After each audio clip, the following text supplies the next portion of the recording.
আলাইকুম। আমরা এখন প্রফেট ইব্রাহিম আলাইহিস সালাতু ওয়াস সালামের জীবনী শুনব।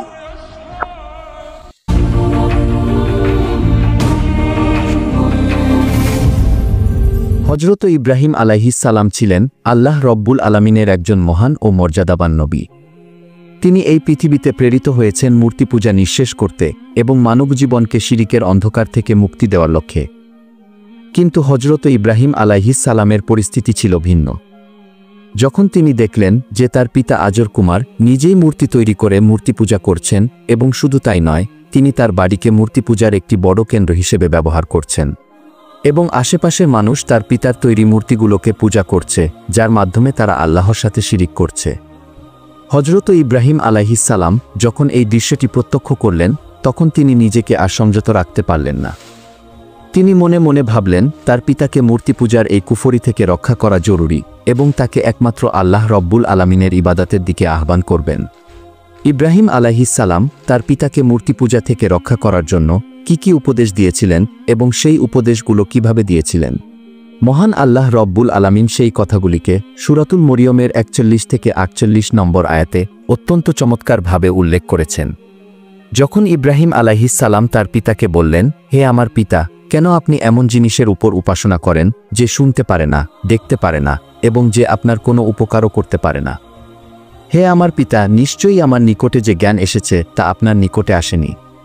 অতএব আপনি আমাকে অনুসরণ করুন, আমি আপনাকে সরল পথ প্রদর্শন করব। হে আমার পিতা, আপনি শয়তানের উপাসনা করবেন না, নিশ্চয় শয়তান আল্লাহ রব্বুল আলামিনের অবাধ্য। নিশ্চয়ই আমি আশঙ্কা করছি আল্লাহ রব্বুল আলামিনের শাস্তি আপনাকে স্পর্শ করবে এবং আপনি শয়তানের বন্ধু হয়ে যাবেন। হযরত ইব্রাহিম আলাইহিস সালামের এই কথা শুনে তার পিতা বলল, হে ইব্রাহিম, তুমি কি আমার উপাস্যদেরকে অবজ্ঞা করছো? যদি তুমি এইরূপ কথা বলা থেকে বিরত না হও, তবে অবশ্যই আমি তোমাকে পাথরের আঘাতে চূর্ণবিচূর্ণ করে দেব। আর এখন তুমি আমাকে একা ছেড়ে দাও। হযরত ইব্রাহিম আলাইহিস সালাম তার পিতার কথা শুনে বলেছিলেন, আপনার প্রতি শান্তি বর্ষিত হোক।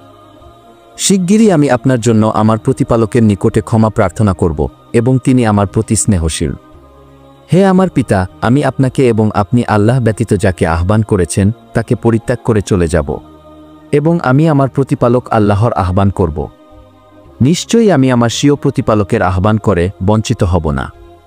হযরত ইব্রাহিম আলাইহিস সালাম এইভাবে তার পিতাকে অনেকগুলি উপদেশ ও অনুরোধ করলেন, কিন্তু তারপরেও তার পিতা মূর্তি পূজা ছাড়তে রাজি হল না। হযরত ইব্রাহিম আলাইহিস সালাম যখন তার পিতার ব্যাপারে সম্পূর্ণরূপে নিরাশ হয়ে গেলেন, তখন তিনি ভাবলেন তার সম্প্রদায়ের মূর্তি পূজাকারীদের উপদেশ দিবেন। এরপর একদা তিনি তার সম্প্রদায়কে আল্লাহ রব্বুল আলামিনের একত্ববাদের দিকে আহ্বান করার জন্য একটি জায়গায় একত্র করলেন। ইব্রাহিম আলাইহিস সালাম তার সম্প্রদায়কে তখন কি বলেছিলেন, আল্লাহ রব্বুল আলামিন এই কথাগুলি সূরাতুল শুআরার ৫৯ থেকে ৮৯ নম্বর আয়াতে অত্যন্ত চমৎকারভাবে উল্লেখ করেছেন। আল্লাহ রব্বুল আলামিন বলেন, হযরত ইব্রাহিম আলাইহিস সালাম তার সম্প্রদায় ও তার পিতাকে বললেন, তোমরা কিসের পূজা করছো? তারা বলল, আমরা মূর্তিসমূহের পূজা করছি এবং এদের নিকটে অনবরত নিষ্ঠার সাথে বসে থাকি। হযরত ইব্রাহিম আলাইহিস সালাম তখন তাদেরকে বললেন, যখন তোমরা তাদেরকে ডাকো, তারা কি তোমাদের কথা শুনে? তারা কি তোমাদের কোনো উপকার কিংবা ক্ষতি করতে পারে? তারা তখন বলল, না। অতঃপর তারা বলল, তবে আমরা আমাদের পূর্বপুরুষদেরকে এই কাজ করতে দেখে এসেছি। তখন হযরত ইব্রাহিম আলাইহিস সালাম বললেন, তোমরা কিভাবে দেখেছ? জেনে রেখো, তোমরা যাদের পূজা করো এবং তোমাদের পূর্বপুরুষরা যাদের পূজা করে, এগুলো সব আমার শত্রু। একমাত্র আল্লাহ রব্বুল আলামিন ব্যতীত, যিনি আমাকে সৃষ্টি করেছেন এবং তিনিই আমাকে সৎ পথ প্রদর্শন করেছেন। তিনি আমাকে খাদ্য দান করেন এবং পানীয় দান করেন এবং যখন আমি অসুস্থ হয়ে পড়ি তখন তিনি আমাকে সুস্থতা দান করেন। আর তিনিই সেই সত্তা যিনি আমাকে মৃত্যু দান করবেন, অতঃপর আবার জীবিত করবেন। এবং তার নিকটে আমি এই আশা রাখি যে আমার ত্রুটি বিচ্যুতিগুলো তিনি কিয়ামতের দিন ক্ষমা করে দিবেন। হে আমার প্রতিপালক, আপনি আমাকে প্রজ্ঞা দান করুন এবং আমাকে ধৈর্যশীলদের অন্তর্ভুক্ত করুন। আর পরবর্তী লোকদের মধ্যে আমার কথাবার্তা সত্য রাখুন। হে আমার প্রতিপালক, আমাকে জান্নাতুল নাইমের অংশীদারদের অন্তর্ভুক্ত করুন। আর আমার পিতাকে ক্ষমা করুন, তিনি পথভ্রষ্টদের মধ্যে রয়েছেন। আর যেই দিন সকলে পুনরায় জীবিত হয়ে উঠবে, সেই দিন আমাকে লজ্জিত করবেন না, যেদিন ধন সম্পদ এবং সন্তান সন্ততি কোনো উপকারে আসবে না। কিন্তু যে ব্যক্তি আল্লাহর দরবারে সুস্থ অন্তর নিয়ে আসবে সেই ব্যক্তি সফল কাম হবে। হযরত ইব্রাহিম আলাইহিস সালাম তার সম্প্রদায়কে এত কথা বোঝানোর পরেও তারা তাকে উত্তর দিল, তুমি আমাদেরকে যতই উপদেশ দাও না কেন, আমরা কোনোদিন আমাদের পূর্বপুরুষদের করা মূর্তি পূজা ছেড়ে দিব না। এটা আমাদের রক্ত মাংসের সাথে মিশে গেছে। অতএব তুমি তোমার বৃথা চেষ্টা পরিবর্তন করো এবং আমাদেরকে আমাদের অবস্থার উপর ছেড়ে দাও। হযরত ইব্রাহিম আলাইহিস সালাম তার সম্প্রদায়ের এই কথা শুনে অনেক নিরাশ হয়ে পড়লেন। তখন তিনি যা বলেছিলেন আল্লাহ রব্বুল আলামিন সূরাতুল আনাম এর ৭৯ নম্বর আয়াতে উল্লেখ করে বলেছেন। হযরত ইব্রাহিম আলাইহিস সালাম তার সম্প্রদায়ের কথা শুনে বললেন, আমি আমার চেহারা সেই প্রতিপালকের দিকে ফিরিয়ে নিলাম যিনি আসমান ও জমিন সৃষ্টি করেছেন, এবং আমি মুশরিকদের অন্তর্ভুক্ত নই। এরপর হযরত ইব্রাহিম আলাইহিস সালাম একা একা ভাবতে লাগলেন কিভাবে অবাধ্য সম্প্রদায়কে শিক্ষা দেয়া যায় এবং কিভাবে তাদেরকে বোঝানো যায় আসলেই মূর্তিগুলোর কোনো ক্ষমতা নেই। অতঃপর তার মূর্খ সম্প্রদায়কে শিক্ষা দেওয়ার জন্য ইব্রাহিম আলাইহিস সালাম একটি পরিকল্পনা করলেন। আল্লাহ রব্বুল আলামিন তার পরিকল্পনাকে সূরাতুল আম্বিয়ার ৫৭ নম্বর আয়াতে উল্লেখ করেছেন। ইব্রাহিম আলাইহিস সালাম বললেন, এবং আল্লাহর শপথ, তোমরা পৃষ্ঠ প্রদর্শন করে চলে গেলে আমি তোমাদের মূর্তিদের অনিষ্ট করব। ইব্রাহিম আলাইহিস সালামের মূর্তিপূজক সম্প্রদায় তাদের সকল মূর্তিগুলোকে একটি মন্দিরের মধ্যে অত্যন্ত চমৎকারভাবে সাজিয়ে রেখেছিল। হযরত ইব্রাহিম আলাইহিস সালাম পরিকল্পনা করলেন, কোনোদিন যদি আমি সুযোগ পাই তাহলে মূর্তিগুলোকে ভেঙে চূর্ণবিচূর্ণ করে দেব। কিন্তু অনেক দিন ধরে তিনি সেই সুযোগ পাচ্ছেন না। অতঃপর আল্লাহ রব্বুল আলামিন তাকে সেই সুযোগ দান করলেন। ঘটনাটি ছিল এইরূপ, সেই যুগে হযরত ইব্রাহিম আলাইহিস সালামের সম্প্রদায় একটি মেলায় যেত। সেই মেলাটি বছরে একবার বসত। ইব্রাহিম আলাইহিস সালামের সম্প্রদায় অত্যন্ত আগ্রহের সাথে সেই মেলায় গিয়ে উপস্থিত হতো। যখন মেলার সময় চলে আসলো তখন ইব্রাহিম আলাইহিস সালামের সম্প্রদায়ের লোকেরা তার কাছে এসে বলল, হে ইব্রাহিম, চলো তুমিও আমাদের সাথে মেলায় যাবে। তাদের প্রশ্নের জবাবে হযরত ইব্রাহিম আলাইহিস সালাম কি উত্তর দিয়েছিলেন আল্লাহ রব্বুল আলামিন সূরাতুল সাফফাতের ৮৮ ও ৮৯ নম্বর আয়াতে চমৎকারভাবে তা উল্লেখ করেছেন। আল্লাহ রব্বুল আলামিন বলেন, অতঃপর ইব্রাহিম আলাইহিস সালাম তারকাপুঞ্জের দিকে দৃষ্টি নিক্ষেপ করলেন এবং তিনি বললেন, আমি অসুস্থ। যখন তিনি তার সম্প্রদায়ের কাছে অসুস্থতার কথা বললেন তখন তার সম্প্রদায় তার কাছ থেকে চলে গেল। প্রিয় দর্শক, অনেকের মনে হতে পারে হযরত ইব্রাহিম আলাইহিস সালাম তাদের কাছে মিথ্যা কথা বলেছেন, কিন্তু গভীর দৃষ্টিতে তাকালে ইব্রাহিম আলাইহিস সালামের এই কথাটি মিথ্যা ছিল না। কেননা বাস্তবে তার সম্প্রদায়ের এই করুণ অবস্থা দেখে তিনি মানসিকভাবে অত্যন্ত অসুস্থ ছিলেন। আর সেই মানসিক অসুস্থতার কথা হযরত ইব্রাহিম আলাইহিস সালাম তার সম্প্রদায়ের কাছে ব্যক্ত করেছিলেন। অতঃপর যখন তার সম্প্রদায়ের লোকেরা সকলে মেলায় চলে গেল তখন হযরত ইব্রাহিম আলাইহিস সালাম তার হাতে একটি কুঠা নিয়ে সেই মন্দিরে প্রবেশ করলেন। প্রবেশ করে তিনি দেখতে পেলেন অসংখ্য মূর্তি সাজানো রয়েছে, আর সেই মূর্তিগুলোর সামনে রাখা আছে হরেক রকমের খাবার। মন্দিরে প্রবেশ করে হযরত ইব্রাহিম আলাইহিস সালাম মূর্তিগুলোকে কি বলেছিলেন আল্লাহ রব্বুল আলামিন সেই কথাগুলোকে সূরা সাফফাতে ৯১ থেকে ৯৩ নম্বর আয়াতে অত্যন্ত চমৎকারভাবে উল্লেখ করেছেন। আল্লাহ রব্বুল আলামিন বলেন, অতঃপর হযরত ইব্রাহিম আলাইহিস সালাম মূর্তিগুলোকে বলল, তোমরা খাচ্ছ না কেন? তোমাদের কি হলো? তোমরা কথা বলছো না কেন? অর্থাৎ আল্লাহ রব্বুল আলামিন বুঝাতে চেয়েছেন, যখন হযরত ইব্রাহিম আলাইহিস সালাম দেখলেন মূর্তিগুলোর সামনে অনেকগুলো খাবার রাখা আছে, তিনি মূর্তিগুলোকে ব্যঙ্গ করে বললেন, ওহে মূর্তিরা, আমি তো শুনেছি তোমরা নাকি জীবিত মূর্তি, তাহলে তোমাদের সামনে এতগুলো সুন্দর সুন্দর খাবার রাখা আছে, তোমরা এই সুন্দর খাবারগুলো খাচ্ছ না কেন? তোমাদের সামনে রাখা খাবারগুলি খাও, এইগুলি তো নষ্ট হয়ে যাচ্ছে। কি হলো, তোমরা নড়াচড়া করছো না কেন? আমি যে এতগুলো কথা তোমাদেরকে বলছি, তোমরা কথাগুলোর উত্তর দিচ্ছ না কেন? হযরত ইব্রাহিম আলাইহিস সালাম ভালো করে জানতেন এই মূর্তিগুলোর কোনো প্রাণ নেই এবং তাদের কথা বলার কোনো ক্ষমতা নেই, কিন্তু তিনি তাদের অসারতা প্রমাণ করার জন্য তাদের সামনে কথাগুলি বলেছিলেন। হযরত ইব্রাহিম আলাইহিস সালাম যখন দেখলেন মূর্তিগুলো খাবার খাচ্ছে না এবং তার কথার কোনো উত্তর দিচ্ছে না, তখন তিনি বললেন, ও আচ্ছা, তাহলে তোমরা আমার কথার কোনো উত্তর দিবে না। তবে এবার জেনে রেখো, আমি তোমাদের সকলকে চূর্ণ বিচূর্ণ করে দেব। আর আমি শুনেছি তোমরা নাকি মানুষকে বিপদ আপদ থেকে রক্ষা করো, কিন্তু হে মূর্তিগুলি, তোমরা জেনে রাখো কিছুক্ষণের মধ্যেই তোমাদের উপর নেমে আসবে এক মহাবিপদ। তোমাদের যদি ক্ষমতা থাকে তাহলে আমার হাত থেকে নিজেদেরকে রক্ষা করে দেখাও। অতঃপর হজরত ইব্রাহিম আলাইহিসসালাম সকল মূর্তিগুলোকে ভেঙে চূর্ণ বিচূর্ণ করে দিলেন। এরপর তিনি তার হাতের কুঠারটিকে বড় মূর্তিটির ঘাড়ে লটকিয়ে রাখলেন। অতঃপর তিনি সেই মূর্তির ঘর থেকে বিদায় গ্রহণ করলেন। আল্লাহ রব্বুল আলামিন হজরত ইব্রাহিম আলাইহিসসালামের এই ঘটনাটি সূরাতুল আম্বিয়ার ৫৮ নম্বর আয়াতে উল্লেখ করে বলেছেন। অতঃপর তিনি মূর্তিগুলোকে চূর্ণ বিচূর্ণ করে দিলেন, তবে বড় মূর্তিটিকে ছাড়া, যাতে তার সম্প্রদায়ের লোকেরা তার কাছে প্রত্যাবর্তন করতে পারে। ইব্রাহিম আলাইহিসসালামের সম্প্রদায়ের লোকেরা যখন মেলা থেকে ফিরে এসে তাদের মূর্তি ঘরে প্রবেশ করল, তখন তারা তাদের মূর্তিগুলোর অবস্থা দেখে হতবাক হয়ে গেল। রাগে তারা কি করবে ভেবে পাচ্ছিল না। আজ রাতে ইব্রাহিম আলাইহিসসালামের সম্প্রদায়ের তখনকার অবস্থা আল্লাহ রব্বুল আলামিন সূরাতুল আম্বিয়ার ৫৯ থেকে ৬০ নম্বর আয়াতে অত্যন্ত চমৎকারভাবে উল্লেখ করেছেন। আল্লাহ রব্বুল আলামিন বলেন, মূর্তিগুলোর অবস্থা দেখে তারা বলল, আমাদের মূর্তিগুলোর প্রতি এরূপ ব্যবহার কে করল? নিশ্চয়ই সে অত্যাচারীদের অন্তর্ভুক্ত। তখন কতিপয় লোক বলল, আমরা একজনকে তাদের ব্যাপারে বিরূপ মন্তব্য করতে শুনেছি, আর তাকে ইব্রাহিম বলা হয়ে থাকে। তখন তারা বলল, অতএব তাকে জনসম্মুখে উপস্থিত করা হবে, যেন তারা সাক্ষ্য প্রদান করতে পারে। এরপর হজরত ইব্রাহিম আলাইহিসসালামকে সেখানে ডেকে নিয়ে আসা হল। ইব্রাহিম আলাইহিসসালাম তাদের কাছে আসার পর তারা তাকে জিজ্ঞেস করল, হে ইব্রাহিম, তুমি কি আমাদের ইলাহদের সাথে এরূপ আচরণ করেছ? তখন হজরত ইব্রাহিম আলাইহিসসালাম বললেন, এটা তাদের বড় মূর্তিটা করেছে, তোমরা তার কাছে জিজ্ঞেস করে দেখো যদি সে কথা বলতে পারে। হজরত ইব্রাহিম আলাইহিসসালামের এই কথা শুনে তার সম্প্রদায়ের লোকেরা একেবারে লাঞ্ছিত হয়ে গেল। তখন তারা তাদের মাথা নিচু করে বলল, হে ইব্রাহিম, তুমি ভালো করেই জানো যে এরা কথা বলতে পারে না। তখন হজরত ইব্রাহিম আলাইহিসসালাম বললেন, তবে কি তোমরা আল্লাহর পরিবর্তে এগুলোর উপাসনা করছো, যারা তোমাদের কোনো লাভ ক্ষতির সাধন করতে সক্ষমতা রাখে না? এবং আল্লাহর পরিবর্তে তোমরা যাদের উপাসনা করছো তাদেরকেও তবুও কি তোমরা উপলব্ধি করছো না? কিন্তু আল্লাহ রব্বুল আলামিন হজরত ইব্রাহিম আলাইহিসসালামের সম্প্রদায়ের ভাগ্যে হেদায়েত লিখে রাখেননি। তাদেরকে এত করে উপদেশ দেওয়ার পরেও এবং চাক্ষুষ প্রমাণ দেখানোর পরেও তারা হেদায়েতের পথে ফিরে আসলো না। বরং তারা হজরত ইব্রাহিম আলাইহিসসালামের ব্যাপারে উল্টো অ্যাকশন নেয়ার চিন্তাভাবনা করতে লাগল। তাই তারা মূর্তি ভাঙার এই ব্যাপারটি নমরুদের কাছ পর্যন্ত পৌঁছে দিল।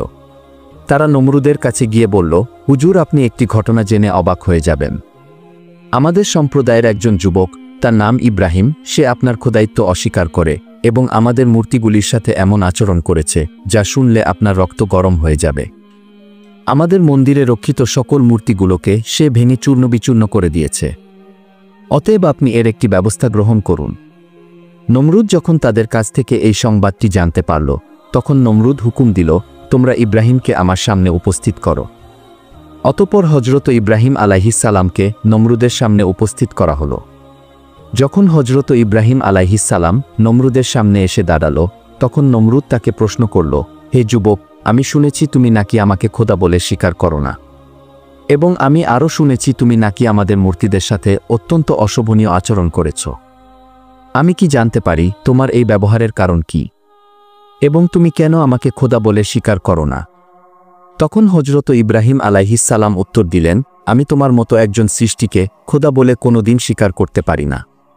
আর তুমি যেই পাথরের মূর্তিগুলোর কথা বলছো, আমি তাদেরকেও মাবুদ রূপে স্বীকার করতে পারি না, কেননা তাদের কোনো ক্ষমতা নেই।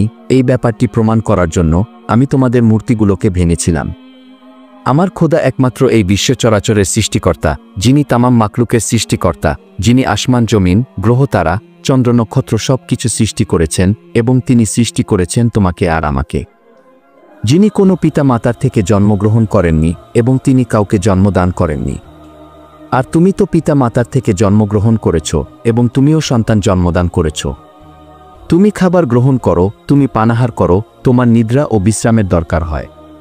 কিন্তু যিনি আমার প্রতিপালক, তিনি কোনোদিন খাবার গ্রহণ করে না, তিনি পানাহার করে না এবং তার নিদ্রা ও বিশ্রামের দরকার হয় না।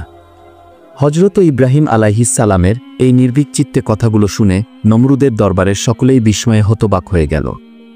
অতঃপর নমরুদ বলল, আমি ছাড়া যদি তোমাদের অন্য কোনো ইলাহ থাকে, তাহলে তুমি তার এমন কিছু গুণাবলী বর্ণনা করো যেগুলি আমার মাঝে নেই। নমরুদের এই কথা শুনে হজরত ইব্রাহিম আলাইহিসসালাম কি উত্তর দিয়েছিলেন, এই কথাগুলো আল্লাহ রব্বুল আলামিন সূরাতুল বাকারার 258 নম্বর আয়াতে অত্যন্ত চমৎকারভাবে বর্ণনা করেছেন। হযরত ইব্রাহিম আলাইহিস সালাম তখন বলেছিলেন, তিনি আমার প্রতিপালক, যিনি জীবন এবং মৃত্যু দান করেন। ইব্রাহিম আলাইহিস সালামের এই কথা শুনে নমরুদ বলল, আমিও তো জীবন দান করতে পারি এবং মৃত্যু দান করতে পারি। এই বলে নমরুদ তার একজন নিরপরাধ প্রজাকে ধরে আনতে বলল। অতঃপর সে জল্লাদকে হুকুম দিল, তুমি এই লোকটির গর্দান উড়িয়ে দাও। নমরুদের হুকুমে জল্লাদ সাথে সাথে লোকটির গর্দান উড়িয়ে সেখানে তার প্রাণ সংহার করে ফেলল। এরপর নমরুদ তার কারাগার থেকে একজন ফাঁসির আসামিকে ডেকে নিয়ে আসলো।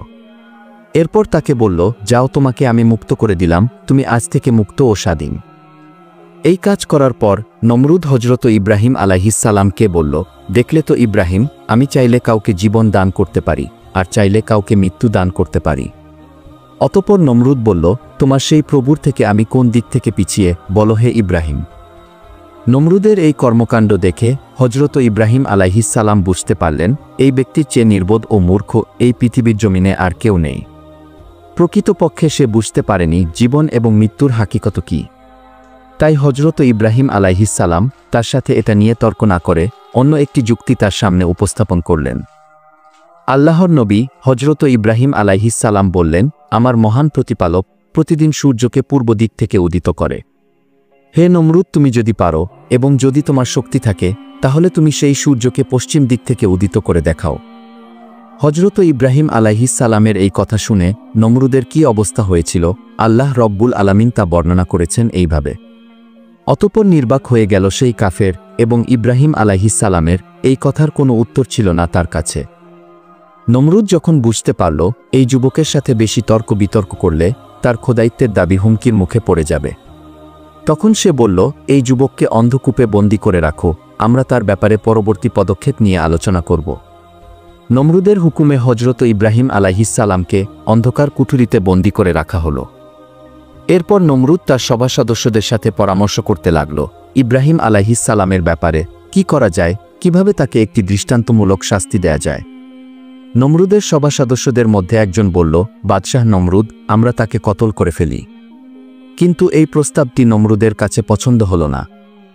অপর একজন বলল, বাদশাহ নমরুদ, আমরা তাকে জনসম্মুখে অগ্নিকুণ্ডে প্রচালিত করে হত্যা করি, এর মাধ্যমে সকলে একটি দৃষ্টান্তমূলক শিক্ষা গ্রহণ করবে, আর ভবিষ্যতে এই রকম গুরুতর অপরাধ করার সাহস কেউ করবে না।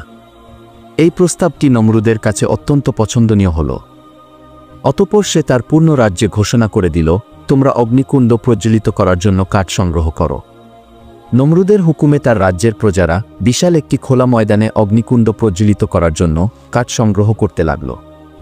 অনেক দিন যাবৎ কাঠ সংগ্রহের কাজ চলতে থাকল। যখন সেই অগ্নিকুণ্ড প্রজ্বলিত করার জন্য পর্যাপ্ত পরিমাণ কাঠ একত্রিত হয়ে গেল, তখন নমরুদের হুকুমে সেই কাঠগুলোতে আগুন প্রজ্বলিত করা হলো। আর সাথে সাথে দাও দাও করে আগুন জ্বলে উঠল। বর্ণিত আছে, সেই আগুনের উত্তাপ এবং সেই আগুনের প্রজ্বলন এতই তীব্র ছিল যে তার 1 মাইল উপর দিয়ে কোনো পাখি উড়ে গেলে সে আগুনের তাপে বিস্মিত হয়ে আগুনে নিক্ষিপ্ত হতো। এরপরে নমরুদের সৈন্যরা হযরত ইব্রাহিম আলাইহিস সালামকে সেই অগ্নিকুণ্ডে নিক্ষেপ করতে চাইল, কিন্তু তারা একটি গুরুতর সমস্যার সম্মুখীন হল। কেননা আগুনের উত্তাপ এতই তীব্র ছিল যে আগুনের পাশে গিয়ে হযরত ইব্রাহিম আলাইহিস সালামকে আগুনে নিক্ষেপ করবে তার সুযোগও তারা পাচ্ছিল না। শয়তান যখন দেখল তার অনুসারীগণ একটি মহাবিপদে পড়ে গেছে, তখন সে ভাবতে লাগল, এদেরকে এখন সাহায্য করাই তো আমার শয়তানি দায়িত্ব। তাই শয়তান একজন ভালো মানুষের আকৃতিতে নমরুদের সৈন্যদের কাছে এসে বলল, সৈন্যরা, তোমরা যদি ইব্রাহিমকে অগ্নিকুণ্ডে নিক্ষেপ করতে চাও, তাহলে তার জন্য একটি নিক্ষেপণ যন্ত্র নির্মাণ করো, এবং সেই নিক্ষেপণ যন্ত্রের সাহায্যে তোমরা ইব্রাহিমকে অগ্নিকুণ্ডে নিক্ষেপ করতে পারবে। শয়তানের কথা মতো নমরুদের সৈন্যরা ইব্রাহিম আলাইহিস সালামকে অগ্নিকুণ্ডে নিক্ষেপ করার জন্য একটি যন্ত্র প্রস্তুত করল। অতঃপর তাকে অগ্নিকুণ্ডে নিক্ষেপ করার জন্য যখন তারা সেই যন্ত্রের উপরে তাকে উঠালো এবং যখন তারা ইব্রাহিম আলাইহিস সালামকে অগ্নিকুণ্ডে নিক্ষেপ করার মনস্থ করল, ঠিক সেই সময় আল্লাহর ফেরেশতারা নিক্ষেপণ যন্ত্রটি চেপে ধরল। অতঃপর অনেক চেষ্টা করেও নমরুদের সৈন্যরা হযরত ইব্রাহিম আলাইহিস সালামকে আগুনে নিক্ষেপ করতে সক্ষম হচ্ছিল না। শয়তান যখন দেখল তার অনুসারীগণ আরও একটি নতুন বিপদের সম্মুখীন হয়েছে, তখন সে আবার একজন ভালো মানুষের আকৃতিতে তাদের সামনে এসে বলল, তোমরা যদি কিয়ামত পর্যন্ত চেষ্টা করো, তারপরেও ইব্রাহিমকে অগ্নিকুণ্ডে নিক্ষেপ করতে পারবে না। কেননা আল্লাহর অসংখ্য ফেরেশতা এই নিক্ষেপ করার যন্ত্রটি চেপে ধরেছে। অতএব তোমরা একটা কাজ করো, 40 জন যুবকের সাথে 40 জন যুবতীর এই স্থানে প্রকাশ্যে জিনার ব্যবস্থা করে দাও, তাহলে তোমরা দেখবে তোমাদের উদ্দেশ্যে সফল হয়েছে। শয়তানের পরামর্শ মোতাবেক সেই স্থানে 40 জন যুবকের সাথে 40 জন যুবতীর জিনার ব্যবস্থা করে দেয়া হলো। আল্লাহর ফেরেশতারা এই নির্লজ্জ দৃশ্য দেখার আগেই সেখান থেকে বিদায় গ্রহণ করল। অতঃপর নমরুদের সৈন্যরা হযরত ইব্রাহিম আলাইহিস সালামকে নিক্ষেপণ যন্ত্রের মাধ্যমে তাকে সেই অগ্নিকুণ্ডে নিক্ষেপ করল। অগ্নিকুণ্ডে নিক্ষেপ হওয়ার সাথে সাথে জিবরাইল আলাইহিস সালাম হযরত ইব্রাহিম আলাইহিস সালামের কাছে উপস্থিত হয়ে গেলেন। তিনি আল্লাহর নবী ইব্রাহিম আলাইহিস সালামের কাছে উপস্থিত হয়ে বললেন, হে আল্লাহর নবী, আপনি শুধু হুকুম করুন, আপনার হুকুম পেলে আমি আমার ডানার আঘাতে নিমিষের মধ্যে এই আগুনকে আমি নিভিয়ে ফেলব। জিবরাইল আলাইহিস সালামের কথা শুনে আল্লাহর নবী হযরত ইব্রাহিম আলাইহিস সালাম বললেন, হে জিবরাইল, আমি তোমার কাছে সাহায্য চাইব কেন? আমি যে বিপদে পতিত হয়েছি, এটা কি আল্লাহ রব্বুল আলামিন দেখছেন না? হে জিবরাইল, যেহেতু আমার আল্লাহ সরাসরি দেখছেন যে তার নবী একটি বিপদে পতিত হয়েছে, তাহলে তিনি আমাকে সরাসরি সাহায্য করবেন। আমি সেই আল্লাহ ছাড়া পৃথিবীর অন্য কোনো মাকলুকের সাহায্য কামনা করি না। আল্লাহ যদি চান তাহলে তিনি আমাকে এই অগ্নিকুণ্ড থেকে রক্ষা করবেন। আর যদি তিনি চান যে ইব্রাহিম এই অগ্নিকুণ্ডের মধ্যে প্রজ্বলিত হয়ে মারা যাবে, তাহলে আমি আল্লাহর চাওয়ার সন্তুষ্ট রয়েছি। ইব্রাহিম আলাইহিস সালামের এই কথা শুনে জিবরাইল আলাইহিস সালাম তার কাছ থেকে বিদায় গ্রহণ করলেন। অতঃপর আল্লাহ রব্বুল আলামিন আগুনকে কি নির্দেশ দিয়েছিলেন সেই ব্যাপারটি সূরা আল আম্বিয়ার 69 নম্বর আয়াতে অত্যন্ত চমৎকারভাবে উল্লেখ করা হয়েছে। আল্লাহ রব্বুল আলামিন আগুনকে বললেন, হে আগুন, তুমি ইব্রাহিমের জন্য শীতল ও শান্তিদায়ক হয়ে যাও। খবরদার হে আগুন, তুমি যদি আমার খলিলের একটি পশমও প্রজ্বলিত করো, তাহলে কিয়ামতের দিন আমার শাস্তি থেকে তোমাকে কেউ রক্ষা করতে পারবে না। আল্লাহ রব্বুল আলামিনের এই নির্দেশ পাওয়ার সঙ্গে সঙ্গেই আগুন হযরত ইব্রাহিম আলাইহিস সালামের জন্য শান্তিদায়ক এবং আরামদায়ক হয়ে গেল। অতঃপর দেখা গেল মুহূর্তের মধ্যেই সেই আগুন বেহেশতের একটি সুন্দর বাগিচায় পরিণত হয়ে গেল। আল্লাহর নবী হযরত ইব্রাহিম আলাইহিস সালাম সেই বাগিচার মাঝে বসে বেহেশতের সুখ স্বাচ্ছন্দ্য ভোগ করতে লাগলেন। হযরত ইব্রাহিম আলাইহিস সালাম তার পরবর্তী জীবনে বলেছিলেন, আমি আমার জীবনের সবচাইতে সুখের যেই দিনগুলি কাটিয়েছিলাম, সেই দিনগুলি ছিল নমরুদের সেই অগ্নিকুণ্ডের ভিতরে। আমি সেই অগ্নিকুণ্ডে বেহেশতের স্বাদ আস্বাদন করেছিলাম। নমরুদ যখন দেখল হযরত ইব্রাহিম আলাইহিস সালামকে অগ্নি প্রজ্বলিত করলই না, বরং তার জন্য একটি বেহেশতের বাগান পরিণত হয়ে গেল, তখন সে চিন্তা করতে লাগল, হায় রে, এই ব্যাপারটি যদি সাধারণ মানুষ জানতে পারে, তাহলে আমার খোদায়িত্ব হুমকির মুখে পড়ে যাবে। কাজেই নমরুদ তার দায়িত্ব রক্ষার জন্য পরবর্তী পদক্ষেপ কি নেওয়া যায় সেই ব্যাপারে চিন্তা ভাবনা করতে লাগল। দর্শক, এই ছিল ইব্রাহিম আলাইহিস সালামকে অগ্নিকুণ্ডে নিক্ষেপের ঘটনা। আল্লাহ রব্বুল আলামিন আমাদেরকে জাতির পিতা ইব্রাহিম আলাইহিস সালামের মতো মজবুত ঈমানের অধিকারী হওয়ার তৌফিক দান করুন।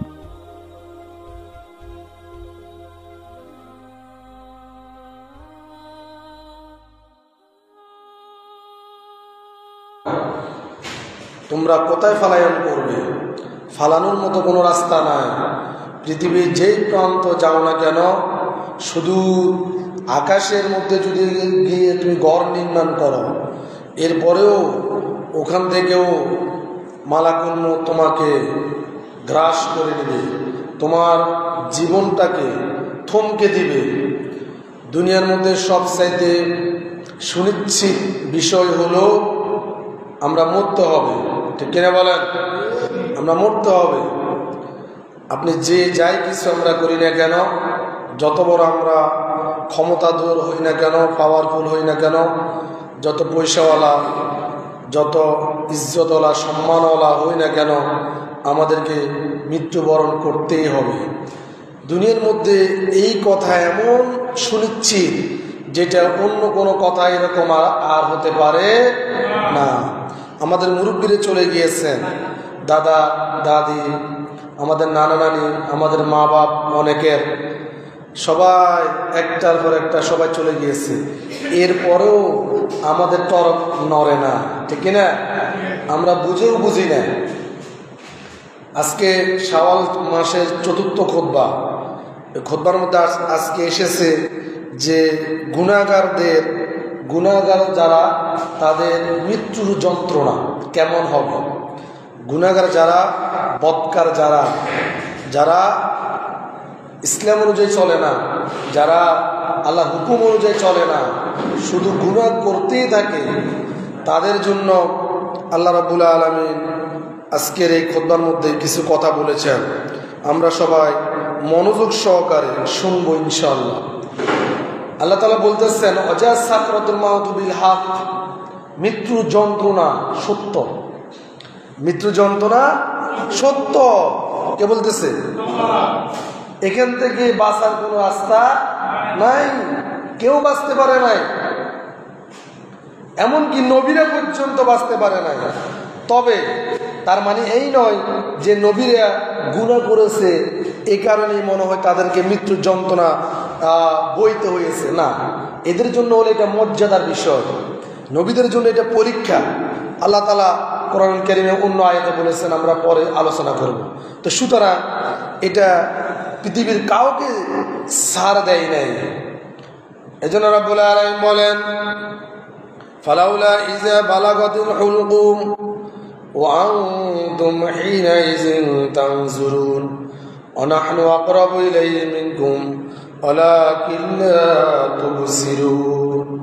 আল্লাহ তাআলা বলতেছেন, ফালাউলা ইযা বালাগাতুল হুলকুম, তোমরা যদি বাঁচতে পারো তাহলে বাঁচো দেখি। যখন তোমাদের আজরাইল মালাকুল মউত যখন তোমাদের কাছে আসে, যখন জান কবজ করে, যদি তোমরা বাঁচতে পারো তাহলে বাঁচো তো দেখি। বাঁচার কোনো রাস্তা নাই। অন্য আয়াতে রাব্বুল আলামিন বলেন, কাল্লা ইযা বালাগাতিত তারাকি ওয়া কিলা মান রাক ওয়া জান্না আন্নাহুল ফিরাক ওয়ালতাফাতিস সাক বিস-সাক ইলা রাব্বিকা ইয়াওমাইযিনিল মাসাক।